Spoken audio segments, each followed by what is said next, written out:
Have you come across this word SHEAR-JASHUB in the Bible? It occurs only once in the entire Bible, in the book of Isaiah chapter 7 verse 3. That is the name of one of the sons of Isaiah, prophet Isaiah. God commanded prophet Isaiah to take his son SHEAR-JASHUB with him and meet King Ahaz at the upper pool. The upper pool in Jerusalem was a large water reservoir. King Ahaz had come to check the water level in that pool to make sure that there is enough water in the event of an attack or a siege by his enemies, Aram and Israel. The news had reached him that they were marching towards the kings of Aram and Israel, northern Israel, were marching towards Jerusalem to besiege it, to attack it, or to capture it. And Ahaz and his people were so frightened, and the book of Isaiah chapter 7 says, they were so frightened that their hearts shook as trees of the forest in the wind.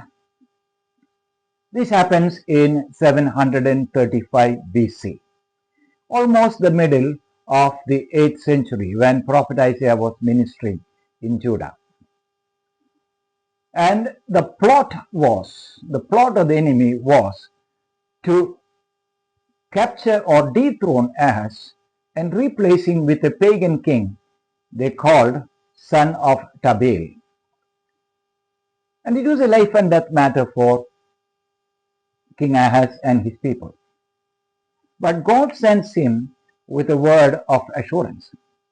By the way, most preachers take this word, SHEAR-JASHUB, which literally means a remnant shall return, to mean the return of the Babylonian exiles, the exiles from Babylon.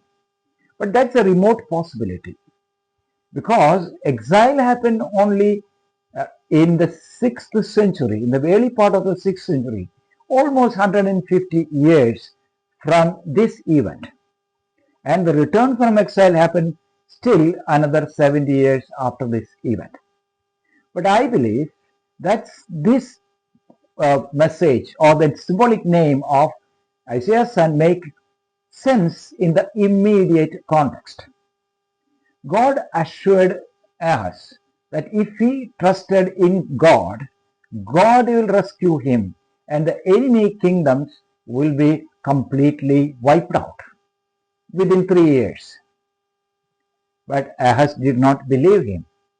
So in order to assure him, SHEAR-JASHUB symbolizes or represents God's word that the enemy will be shattered in such a way, they will be shredded into pieces, they will be destroyed, so that only a small fragment of the enemy army, a few of the enemy soldiers will remain, and they will flee from Jerusalem to their countries, to tell their nations, to tell the people that they were mercilessly devastated, they failed, they were defeated by Ahaz, and only a very few, a remnant was spared so that they could go to their nations and tell the story of their defeat at the hand of the Lord who worked for Ahaz.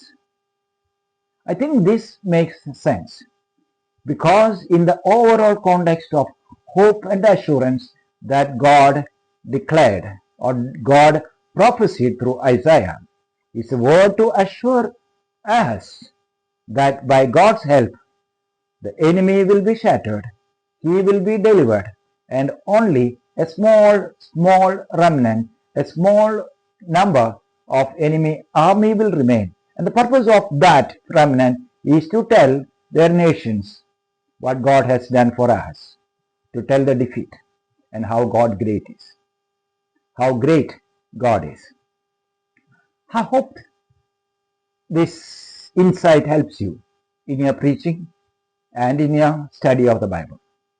If you have any other details that you would like me to elaborate, I would like to try it. If you could put that in the comment box below, and I will try to answer it if I could find an answer for it. If you like it, please share it with your friends. Subscribe so that you may not miss any of the vlogs I post. God bless you.